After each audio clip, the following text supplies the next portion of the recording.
Então, boa noite a todos. Eu sou Frei Vinícius Lemos, mais conhecido como Frei Lemos. E hoje nós iremos falar sobre o livro dos Atos dos Apóstolos.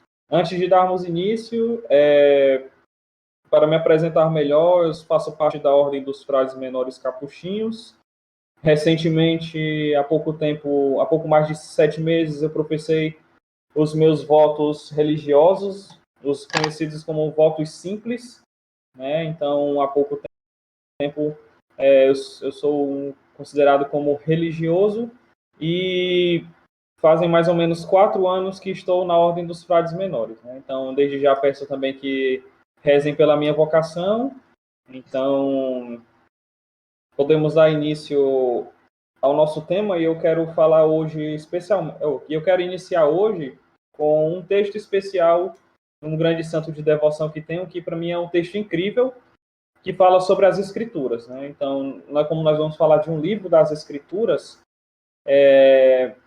eu começo falando de um grande santo que eu tenho um grande apreço e que é o meu padroeiro da minha vocação, padroeiro também em minha vida, que é São Boaventura, e ele vai falar sobre a Escritura, e ele vai explicar assim: se queremos, pois, examinar a amplidão da Sagrada Escritura, ocorre-nos imediatamente a ideia de dividi-la em 2 testamentos, o Antigo e o Novo. O Antigo se nos apresenta com uma multidão de livros. Encerra, com efeito, os livros legais, ou da lei, o Pentateuco, históricos, sapienciais e proféticos.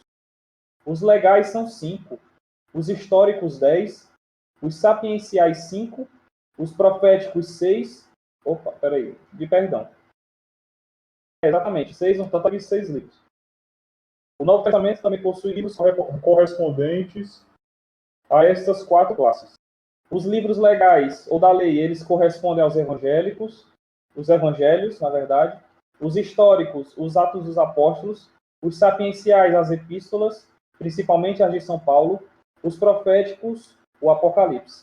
Deste modo, há uma conformidade admirável entre o Antigo e o Novo Testamento, não só quanto ao conteúdo, mas também na quadriformidade das partes, como na imagem em que Ezequiel retrata sobre ver quatro faces e uma roda no meio de outra roda, porque o Antigo Testamento encontra-se no Novo e vice-versa, né, para demonstrar que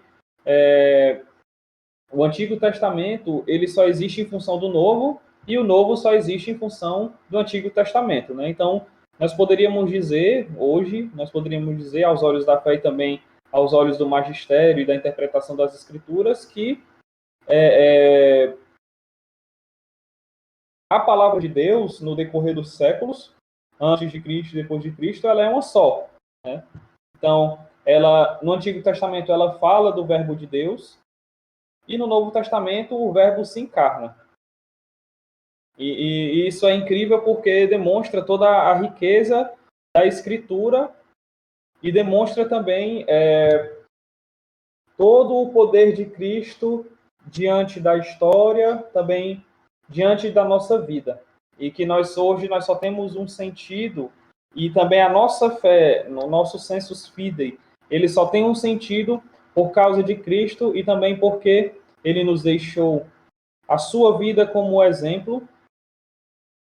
Exatamente, diversos autores humanos, um só são os autores divinos, exatamente. E esse senso da fé, ele é fortalecido pela Escritura. Então, desde sempre, nós somos colocados ao encontro dessa Escritura, pois tudo relacionado à nossa fé, tudo relacionado ao que somos e também ao que confirmamos enquanto católicos está dentro da Escritura, confirmado pelo magistério e promulgado verdadeiramente pela Igreja. Então, conhecendo isso, tendo em parte isso, essa bela exposição de São Boaventura que ele faz acerca da união do Antigo e do Novo Testamento, e que isso faz parte da pedagogia divina, nós podemos adentrar dentro do ambiente da Escritura, e especialmente hoje dentro do livro dos Atos dos Apóstolos. né? Como nós conhecemos, a formação do Novo Testamento, ela é a formação dos 4 evangelhos, sendo 3 deles sinóticos, que são Mateus, Marcos e Lucas, o Evangelho de São João, depois do Evangelho de São João, os Atos dos Apóstolos, depois dos Atos dos Apóstolos, as cartas paulinas, depois vem as cartas de Pedro, Tiago, Judas, as cartas de São João, e por fim, o Apocalipse escrito por São João. Então, essa é a história do Novo Testamento, e nós iremos nos deparar com, depois do Evangelho, né, dos Evangelhos, o livro mais importante do Novo Testamento e também o livro mais importante para a nossa fé. Por quê?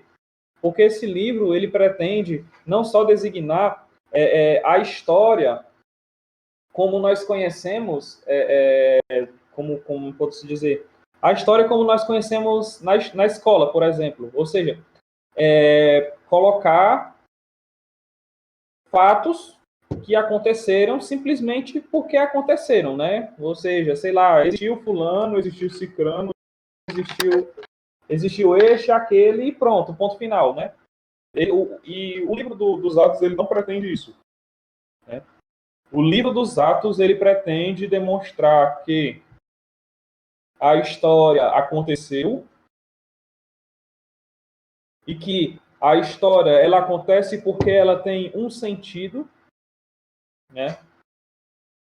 E qual é o sentido da história? O próprio Cristo, e que essa história se centralizou no Cristo e que ela se perpetua na vida da igreja, né? Ou seja, a leitura dos Atos dos Apóstolos é entender que Cristo ele age na história, né? Como o Bento XVI ele vai explicar muito bem no Jesus de Nazaré, ele age na história e ele age na história justamente como a videira.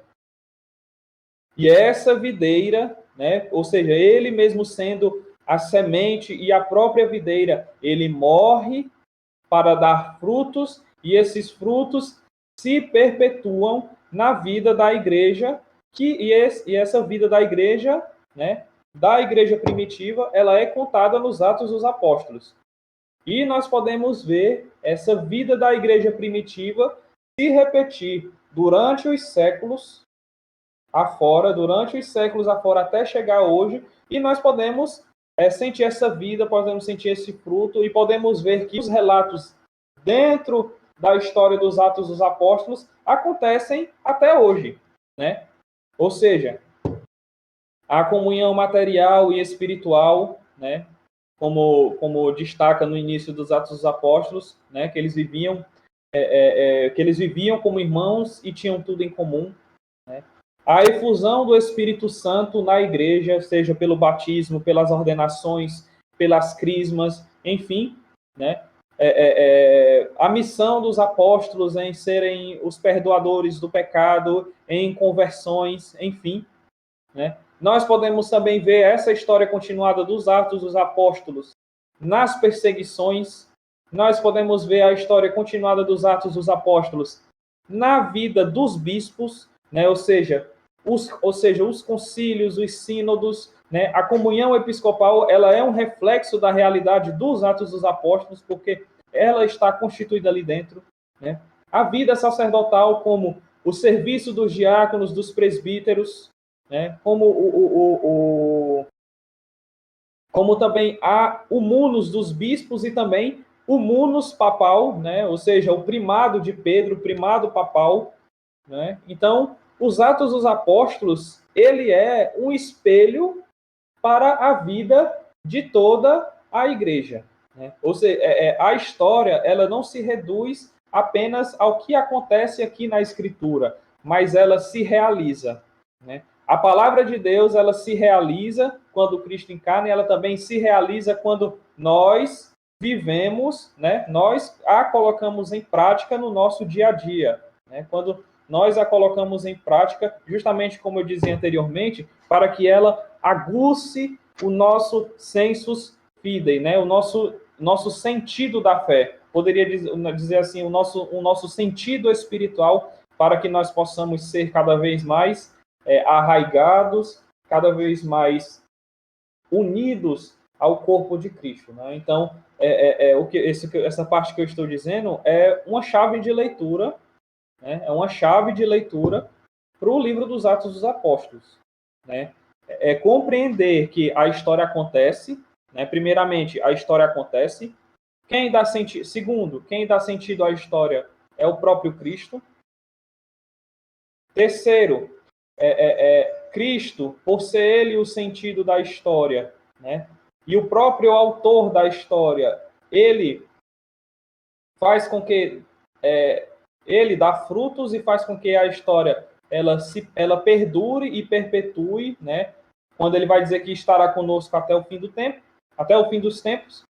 E por fim, né? Essa história acontecendo e nós sabemos que Cristo está conosco. Este livro da Escritura, ele sirva para, justamente como eu acabei de dizer, ele sirva para aguçar o nosso senso da fé, para que cada vez mais estejamos próximos de Cristo e cada vez mais sejamos membros da igreja, verdadeiros membros da igreja de Cristo.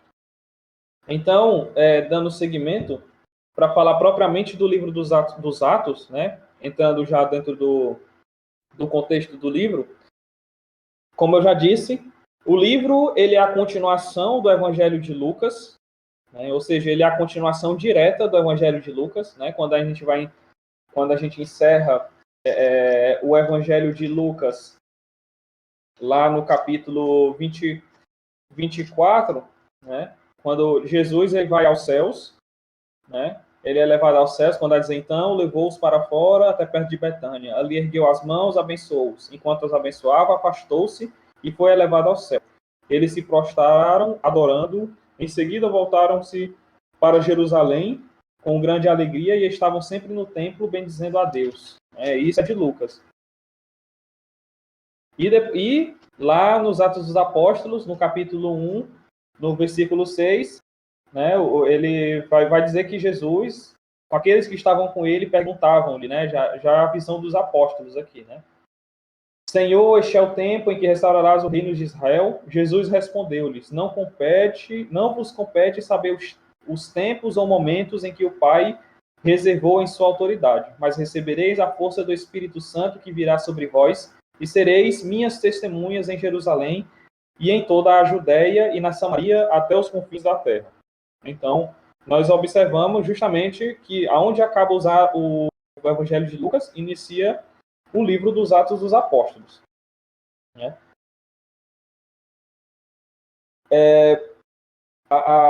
Como eu tinha dito, ele tem a função não de ser um livro de história, né, que relata a história como fatos, mas ele tem a função de mostrar que aquilo foi baseado em fontes confiáveis e verdadeiras e que ele tem um sentido histórico, né, mas também tem um sentido espiritual. Né? O livro ele é dividido em duas partes. Né? Nós podemos dividir os livros dos Atos dos Apóstolos em duas partes. A primeira parte é Pedro. Pedro, ele, digamos assim, ele toma a primeira parte do livro dos Atos dos Apóstolos até mais ou menos o capítulo 15, né? Ele toma a primeira parte do livro até o capítulo 15, a metade do livro, e do capítulo 15, ou um pouco antes do capítulo 13, mais ou menos, São Paulo ele toma a dianteira do livro dos Atos. Né? Tendo no capítulo 15, o grande ponto, né, digamos assim, por que o capítulo 15? Porque o capítulo 15 é o ponto de divisão. Né? Pedro, ele vai falar aos judeus e falar sobre a circuncisão, e dentro disso nós vemos a conversão de Cornélio. Né?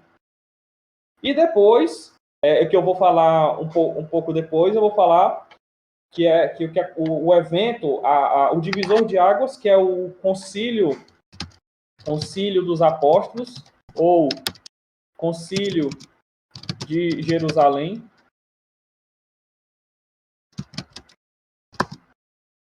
Né? Ele é o divisor de águas. Né? Eu já falo, mas esse é o divisor de águas, e Paulo, depois disso, ficará mais aguçado em sua missão e parte para pregar aos gentios, né?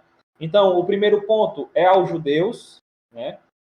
E é o que vai gerar todo um problema, né? Que Lucas ele irá relatar nos Atos, e depois São Paulo ele vai seguir para com a pregação para com os gentios. Então, essas são as partes principais, né? Pedro e Paulo, né? A gente entender Pedro entre os judeus e Paulo entre os pagãos. É a didática. Pedro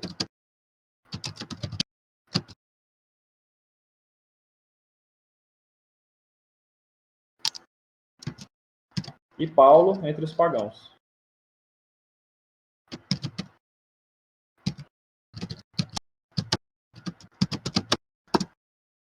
Sim, Gabriel, o concílio oficial é o de... Exatamente. É esse mesmo. Constantinopla. Eu acho que é. Nisso aí são próximos, né? Mas é o de Constantinopla. Mas o concílio, quando falo aqui, e também é o que significa a palavra, né? O conselho dos apóstolos. Então, a gente vê um evento histórico, porque os apóstolos, depois da ressurreição, né, eles pouco se viam, né? Mas no evento eles se reúnem e lá eles discutem questões acerca da fé e da missão da igreja, né? E é por isso que na escritura você vai ver, em algumas traduções e na exegese bíblica, nós vamos ver isso ser chamado de concílio, né? Porque esse é um evento importante, né? Como eu disse, um divisor de águas que vai dizer muito para a nossa fé. Então, recapitulando, né? Recapitulando, é a continuação do livro dos Atos dos Apóstolos, né? É a continuação do Evangelho. Depois, esse livro ele é dividido em duas partes, né? A parte de Pedro entre os judeus e de Paulo entre os pagãos, né? E também eu vou colocar aqui mais um ponto, porque voltar ao início, né? Porque o Evangelho ele tem a função de narrar a vida de Jesus. E os Atos ele tem a função de narrar o que sucedeu pós a vinda de Jesus, depois de Jesus ter subido aos céus, né? Indo para outro ponto, o livro dos Atos ele é dividido mais ou menos assim. Do capítulo 1 ao capítulo 7, ele tem a função de demonstrar a vida da igreja e a missão na Samaria e na Síria, ou seja, naquelas regiões próximas ali ao Oriente Médio. Então, aqui dentro, nós veremos quando Jesus, ele diante dos apóstolos, ele vai aos céus. Depois, nós veremos os apóstolos sendo inebriados da presença do Espírito Santo, recebendo o Espírito Santo no dia de Pentecostes. Nós veremos a comunhão material e espiritual dos apóstolos. Nós veremos nos capítulos 1 ao 7 o início da perseguição aos apóstolos. E essa parte do 1 ao 7 ela terminará no grande fato, que é justamente a morte de Santo Estevão, né? Ele morre apedrejado e tendo como o principal algoz o próprio Saulo, que nós conhecemos como São Paulo, né? Então este primeiro bloco ele demonstra isso, né? A ascensão de Jesus, a vinda do Espírito Santo, a comunhão material e espiritual, né? A comunhão dos apóstolos e da comunidade nascente, ou seja, da igreja ali que vinha nascendo enquanto povo de Deus, e culminando com o evento de Santo Estevão, né? O seu martírio, né? E isso quer dizer uma coisa muito bela para nós, e que justamente eu recordo aqui as palavras de Tertuliano, que vai dizer que vixe, agora Do sangue dos mártires. Alguém me recorda, por favor. O sangue dos mártires é semente para novos cristãos. Isso, o sangue dos mártires é semente para novos cristãos. Né? Então, se o sangue de Cristo, ele foi a semente, como eu tinha dito, a semente da videira, né? A morte de Cristo, na verdade, com o seu sangue, foi a própria semente e regou esta semente, gerando a grande videira, né? E os grandes frutos da igreja, né? E gerando e sendo a própria igreja. O martírio e o sangue de Santo Estevão foi o testemunho para o surgimento de novos cristãos. Então, a partir dali, nós vemos pelo testemunho, né, dele, de Santo Estevão, né, justamente também como nós vemos na sua escolha, né, ele sendo novo também e sendo já um homem justo e preparado para aquele serviço, nós vemos que o seu sangue foi semente para novos cristãos. Então, nós vemos que o testemunho dele, né, fez surgir novos cristãos. O sangue de Cristo fez surgir a igreja e o sangue de Santo Estevão fez surgir novos cristãos. Então, e é justamente a memória de Santo Estevão, e essa passagem, ela justamente quer fazer esta configuração ao próprio Cristo. Né? Seguindo, dos capítulos 8 ao capítulo 12, nós vemos, né, no segundo bloco, nós vemos a missão na Judéia, na Samaria e na Síria. Nós vemos a ação dos apóstolos dentro desse ponto, e também é dentro desse bloco que, se eu não me engano, nós veremos a conversão de Saulo. Está dentro desse bloco o capítulo em que ele cai do cavalo, né?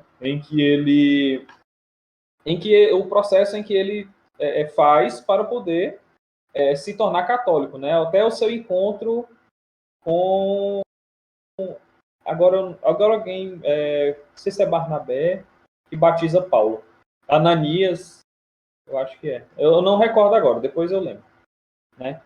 Então, nesse ponto, nós vemos aqui a conversão de São Paulo. Ananias. Foi Ananias, isso, exatamente. Nós vemos Ananias que batiza São Paulo nesse bloco, e a partir daqui nós já vemos todo o processo de como funciona a missão dos apóstolos, né? Que não era apenas espalhar a palavra de Deus, mas constituir e construir comunidades, né? No primeiro bloco, do capítulo 1 ao 7, nós vemos a construção das igrejas, né? Da igreja dos 7. Né? E depois nós vemos o trabalho de São Paulo, né? O trabalho dos apóstolos e a conversão de São Paulo e o seu batismo por parte de Ananias, né? Que é justamente São Paulo, ele cai em Damasco, faz o seu encontro com Jesus em Damasco, né? E é justamente aonde os apóstolos estavam em missão. Depois, no terceiro bloco, nós vemos do capítulo 13 ao capítulo 15, né? 13 não, do capítulo 13, do capítulo 13 ao 15, nós vemos o nascimento da igreja missionária, e aqui nós vemos o concílio de Jerusalém, né? Ou o concílio dos apóstolos e a reunião dos apóstolos, né? E essa parte aqui eu pretendo focar um pouco. Por quê? Naquele tempo, né, como eu tinha dito, nessa missão, era uma missão ainda ali para aquela comunidade dos judeus. Né? E os judeus, nós já vemos que os judeus eles são problemáticos, né, desde sempre, mas nós vemos esse problema dos judeus, especialmente com os cristãos, no Evangelho. Né? Então, eu posso até dizer assim, que os judeus eles são chatos. Né? E eles enchem o saco. Né? E nos Atos dos Apóstolos, eles não fazem menos que isso. Né? Os judeus, eles não fazem menos que isso, a não ser encher o saco. Né? Enfim, os judeus, eles eram divididos, né, digamos assim, em castas. Os judeus, existiam os judeus, né, judeus, né, mesmo, né, que eles nasceram das famílias dos judeus, ou seja, eles faziam parte das famílias dos sacerdotes, né, faziam parte das famílias dos fariseus, né, enfim, faziam parte daquelas famílias que nós conhecemos dos judeus, né, os fariseus, os zelotas, os saduceus, enfim. Depois nós vamos conhecer os pagãos que se tornaram judeus pela circuncisão, os pagãos que acabaram indo para a Judéia, né, aquela região da Judéia, a região da Samaria, e se converteram ao judaísmo, né, que no mais eram os gregos. E nós iremos ver, além disso, nós iremos ver uma terceira casta. E essa casta era a dos não-judeus. E como nós conhecemos os não-judeus, pagãos. Então, existiam essas três castas. Os judeus, né, parte das famílias de Israel, né, a família dos sacerdotes, a família dos saduceus, dos fariseus. Os judeus que converteram-se do paganismo pela circuncisão e os pagãos. E dentro da comunidade dos cristãos, isso gerou uma grande dúvida. Por quê? Porque os judeus que se converteram, né, os judeus de Israel, da parte do povo de Israel mesmo, que se converteram, eles começaram a colocar problema quanto aos judeus que se converteram por conta da circuncisão, os gregos.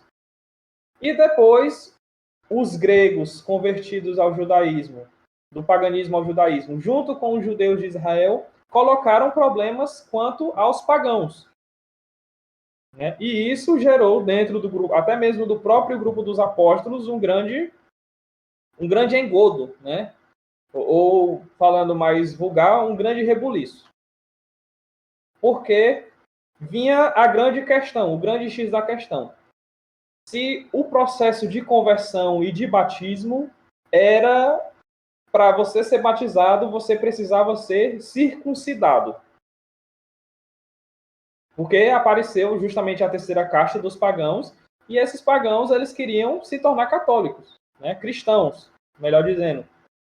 E os judeus, eles não. Esses, para se converter, eles têm que ser circuncidados. Mas não. Os apóstolos, eles vão se reunir, né? E vão discutir acerca deste problema. E este problema acaba gerando o conhecido primeiro concílio da igreja, o concílio de Jerusalém. E aqui eu vou ler essa passagem do concílio de Jerusalém, né, do versículo 6, capítulo 15, do versículo 6 até o versículo 20. A reunião dos apóstolos em Jerusalém.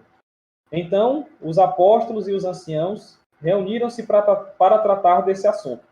Depois de uma longa discussão, Pedro levantou-se e falou: Irmãos, sabeis que desde os primeiros dias, Deus me escolheu dentre vós para que os gentios ouvissem de minha boca a palavra do evangelho e abraçassem a fé. Ora, Deus que conhece os corações testemunhou a favor deles, dando-lhes o Espírito Santo como o deu a nós. E não fez distinção entre nós e eles, mas purificou o coração deles mediante a fé. Então, por que agora colocais Deus à prova, querendo impor aos discípulos um jugo que nem nossos pais, nem nós mesmos podemos suportar? Ao contrário, é pela graça do Senhor Jesus que cremos ter sido salvos exatamente como eles. Houve então um grande silêncio em toda a multidão. Ouviram Barnabé e Paulo contar todos os sinais e prodígios que Deus havia realizado por meio deles entre os gentios. Quando Barnabé e Paulo terminaram de falar, Tiago tomou a palavra e disse: Irmãos, ouvi-me. Simeão acaba de nos lembrar como desde o começo Deus escolheu dentre as nações o povo dedicado ao seu nome. Isso concorda com as palavras dos profetas, pois está escrito: depois disso, eu voltarei e reconstruirei a tenda de Davi que havia caído. Reconstruirei suas ruínas e a reerguerei, a fim de que o restante da humanidade procure o Senhor com todas as nações sobre as quais foi invocado o meu nome. Diz o Senhor que faz estas coisas conhecidas desde sempre. Continua São Tiago. Por isso julgo que não devemos inquietar os que dentre os gentios se converteram a Deus. Vamos somente prescrever que evitem o que está contaminado pelos ídolos, as uniões ilícitas, comer carne de animais sufocados e o uso de sangue. Quanto a Moisés, desde os tempos antigos, tem em cada cidade quem o anuncia nas sinagogas, onde é lido todos os sábados. Ou seja, São Pedro e São Tiago, eles dão o ultimato acerca da questão sobre os gentios. E digamos assim, podemos até falar que essa é uma questão, podemos ver a questão magisterial da igreja. O magistério ordinário agindo pelo poder do pastor, né, do Papa, no caso de São Pedro, né. São Pedro era o Papa, não vão acreditar em qualquer coisa que vocês vejam na internet que vai dizer que ele não era conhecido como Papa, só como Bispo. Mas ele era o Papa aqui porque ele falou primeiro, né? E depois o Bispo, né, de Jerusalém, que era São Tiago, né, no caso, ou seja, o responsável pela igreja particular, digamos assim, pela igreja particular de Jerusalém, São Tiago, ele dá o ultimato acerca do problema entre os judeus e os pagãos. Exatamente, a primazia de Pedro ela é bem explícita. Então, Pedro falou, né, que... Aí vamos ao primeiro ponto. Pedro falou que o Espírito de Deus o inspirou a pregar para os pagãos. Então, não deveriam se preocupar em os circuncisos e os incircuncisos. Por quê? Porque Deus o constituiu para que ele levasse a palavra para todas as nações. Depois disso, entre a fala de São Pedro e São Tiago, nós vemos a fala de Paulo e Barnabé, quando eles vão dizer as maravilhas operadas entre os pagãos. E que os pagãos eles deveriam ser constituídos como filhos de Deus através do batismo. E depois a palavra de São Tiago ela é bem clara, e ele utiliza até mesmo uma passagem da Escritura, né? E depois ele vai dizer que eles não deveriam se inquietar quanto a isso. E justamente ele vai dizer que deixe Moisés para ser pregado nas sinagogas e nós pregaremos o reino de Deus. No final ele diz basicamente isso, né? Quanto a Moisés, desde os tempos antigos, tem em cada cidade quem o anuncia nas sinagogas, onde é lido todos os sábados. Ou seja, o batismo, ou seja, havia quem anunciasse a lei de Moisés nas sinagogas, né? Mas dentro da igreja não havia necessidade, porque nós anunciamos o próprio Deus, né? Nós anunciamos, inspirados pelo poder do Espírito Santo, nós anunciamos o próprio Deus. Para Moisés já tem quem faça, né? Os que pregam nas sinagogas, mas para Deus nós precisamos de mais que façam isso, né?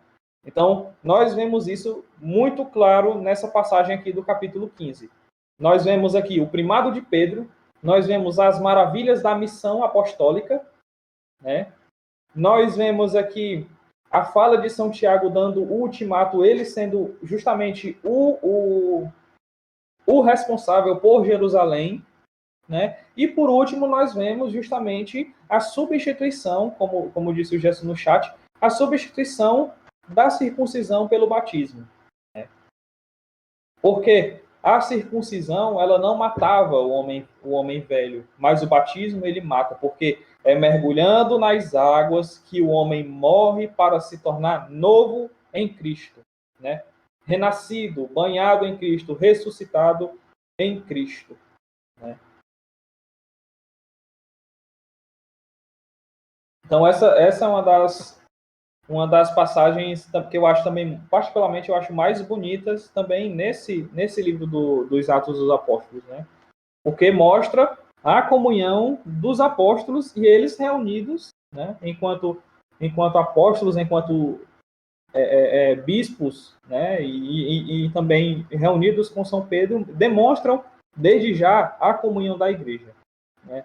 O livro dos Atos, ele é o livro inteiro demonstrando a bela comunhão da igreja e como se dá essa bela comunhão, né? Pela vida, pelo testemunho dos apóstolos, né? Isso é muito bonito, né? E isso também revigora a nossa fé, né? O livro dos Atos dos Apóstolos, para quem já tem uma longa caminhada na fé, para quem já tem também, para quem está começando agora, é um livro que você pode ler tranquilamente, né? Desde que você não tenha problema em ouvir as pessoas falarem sobre morte ou sobre prisão e perseguição. Mas você pode ler esse livro tranquilamente, porque esse livro, como eu já vinha dizendo, como eu disse no início, esse livro, ele demonstra a nossa fé. E tudo que acontece historicamente nesse livro, ele não fica só aqui nas palavras, mas ele acontece no decorrer da vida da igreja. Nós vemos isso nos santos, nós vemos isso no povo fiel, nós vemos isso em todas as perseguições que a igreja sofreu e sofre até os dias de hoje. Mas nós devemos olhar para o testemunho de Pedro, de Tiago, de Paulo, né? Olhar para o testemunho deles e ver que não somos nós que realizamos, mas é Deus que realiza por meio de nós. É Deus que realiza por meio de nós. E os atos, ele demonstra. Porque justamente a palavra atos, né, ela quer dizer uma operação em que você faz para algo designado. Ou seja, os atos sejam os atos naturais, como comer, como tomar banho, como beber água, né? Sejam para atos externos, como a nossa relação com os outros, mas os atos dos apóstolos, eles demonstram justamente uma operação sobrenatural. Por quê? Porque essa operação sobrenatural, ela é a relação propriamente dita do corpo de Cristo com a sua cabeça, né? Jesus, ele sobe aos céus, ele está lá reinando nos céus, e a operação do seu corpo em comunhão, sendo banhado pelo testemunho e pelo sangue dos mártires, pelo sangue dos apóstolos, né? Por aqueles que são batizados e congregados como um só corpo, eles operam verdadeiramente como o corpo se relacionando com a cabeça. E isso demonstra realmente o que é o ato dos apóstolos, né? Justamente sendo o ato da graça de Deus, né, de Cristo sendo o cabeça da igreja, agindo, né, ou melhor, se manifestando na vida do povo de Deus e eles transformando isso justamente na vida da igreja, como justamente o seu ato, o ato de fé dos apóstolos, o ato de martírio, o ato de amor, o ato de esperança, né? A comunhão material e espiritual, de não deixar faltar o pão na mesa dos fiéis que faziam parte da igreja, mas também não deixar de faltar o principal, que é justamente a Eucaristia. Então, esse é o ato dos apóstolos, né? O ato dos apóstolos. A operação sobrenatural na ação dos discípulos de Cristo em meio ao mundo e unidos enquanto povo de Deus.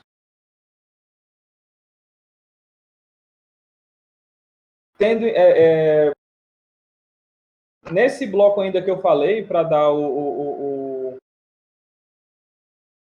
do bloco do capítulo 16 ao capítulo 23, nós vemos, enfim, o encontro, justamente no capítulo 15, né, no caso.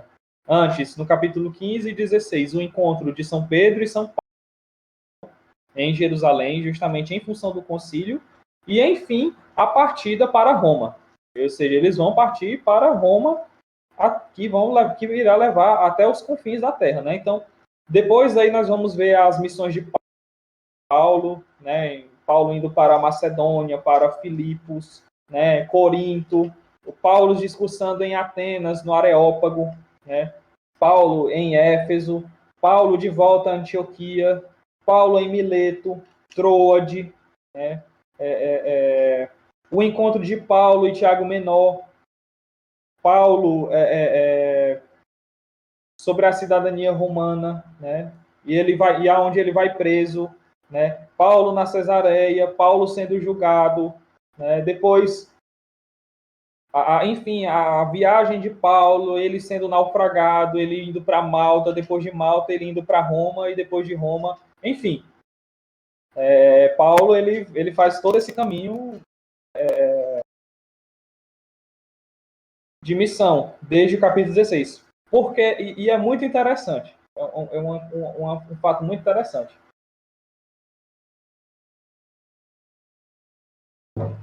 Paulo ele se encontra com o próprio Cristo e se converte. E para ir para a missão, Paulo ele tinha que se encontrar com o sucessor, né, o vigário de Cristo, que era Pedro. E ele se encontra com Pedro em Jerusalém e a partir dali ele começa a sua missão. Então, existe essa comunhão entre os apóstolos também, que se a gente for ler muito minuciosamente, nós observamos, né, que Paulo ele estava lá, né? Eu não sei, pode ser posso tocar colocando glosa, mas ele se encontrou com São Pedro. Não sei se ele pediu, mas os dois eles estavam no mesmo lugar. E a partir dali Paulo inicia o seu ministério, né? Seu ministério até passando por todas as cidades, indo até Roma. E daí esse bloco encerra do capítulo 20, do capítulo 16 ao capítulo 23. Depois, do capítulo 23 ao capítulo 28, mostra o julgamento de Paulo, né? O convite dele, que ele faz até mesmo para Agripa, para a fé, e também os relatos da própria vocação de Paulo.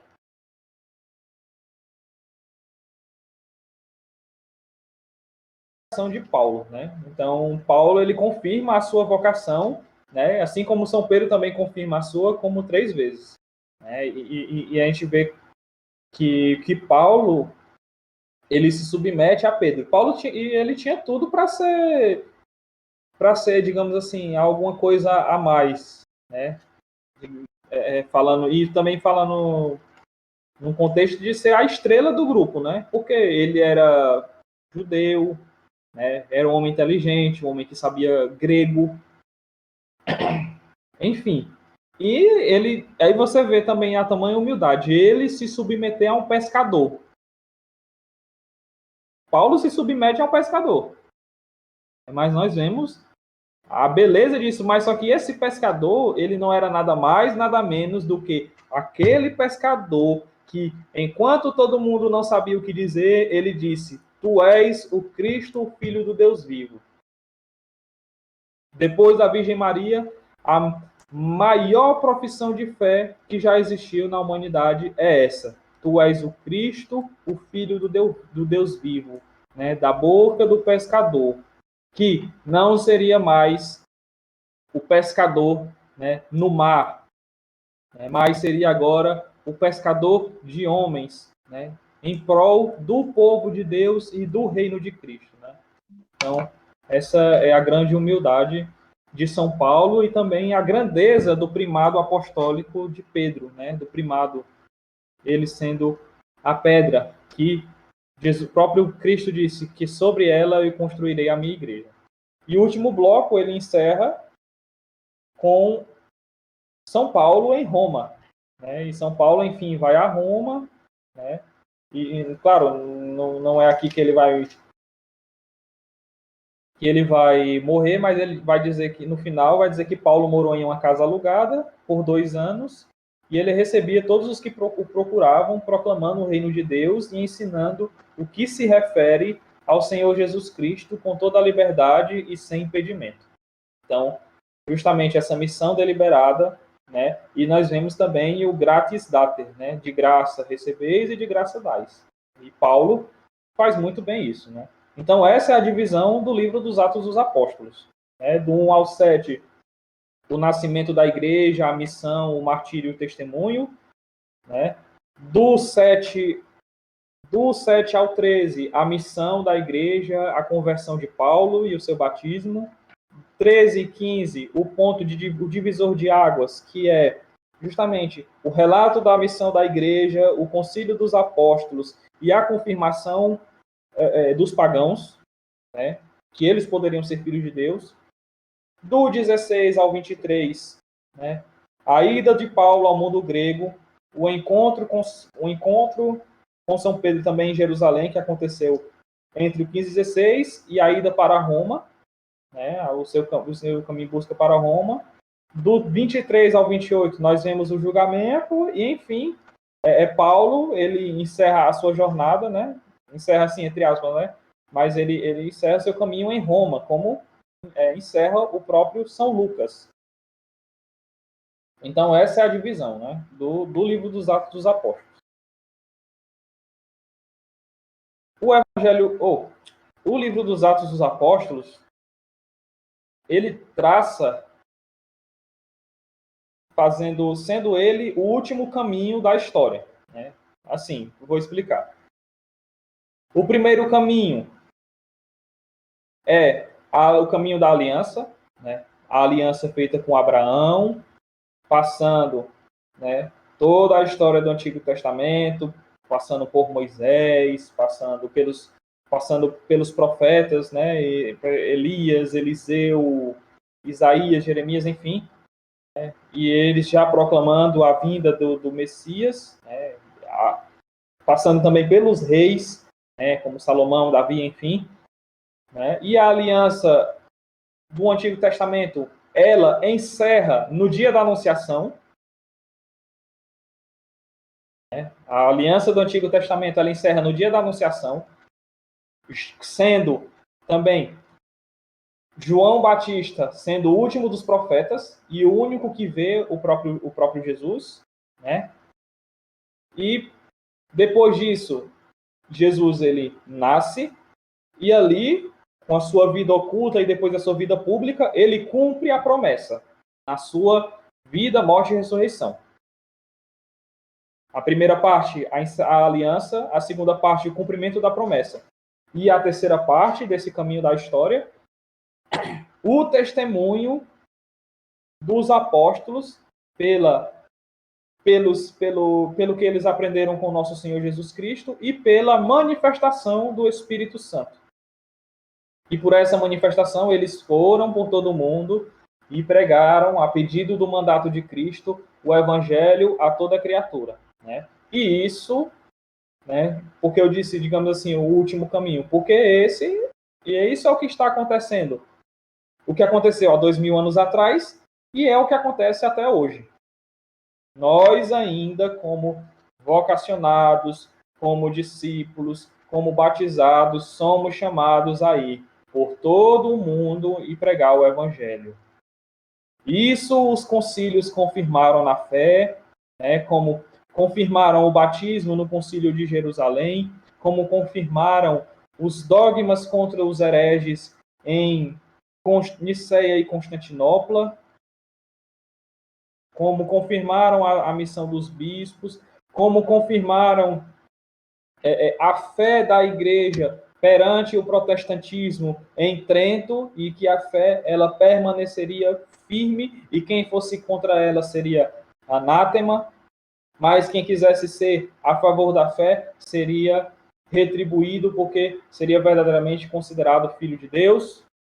Essa fé é confirmada pelo primado de Pedro no Concílio Vaticano I, e essa fé é confirmada, né, pela missão, pela pastoral, mas também pela confirmação de todos os outros concílios no chamado à vocação universal à santidade, que não é nada mais, nada menos do que a junção do sede perfeitos como o vosso Pai do céu é perfeito, com o ide por todo mundo, né, e pregar o evangelho a toda criatura, que se forma a vocação à santidade e que isso se confirma nos dias atuais. Né? E que nós devemos entender a história de 2000 anos até hoje, que por mais que tentem derrubar a fé, né, do ambiente externo, até mesmo do ambiente interno, ela nunca será abalada, porque ela foi constituída pelo próprio Cristo e está construído sobre a pedra. E a cada dia em que nós confirmamos ela em cada Santa Missa, em cada domingo que rezamos o Creio em Deus Pai, né? Em cada Eucaristia que nós fazemos, em cada ato de desagravo, né? Em cada perseguição que nós sofremos com paciência, em cada martírio que muitos hoje vivem no mundo, né? Em cada julgamento que as pessoas que não se calam, assim como São Paulo ele fez, que nunca se calou, mas ele defendia a sua fé, fez, é isso que faz continuar e perpetua o testemunho até os confins da terra. Por quê? Porque o próprio Cristo prometeu e disse que estaria conosco. Né?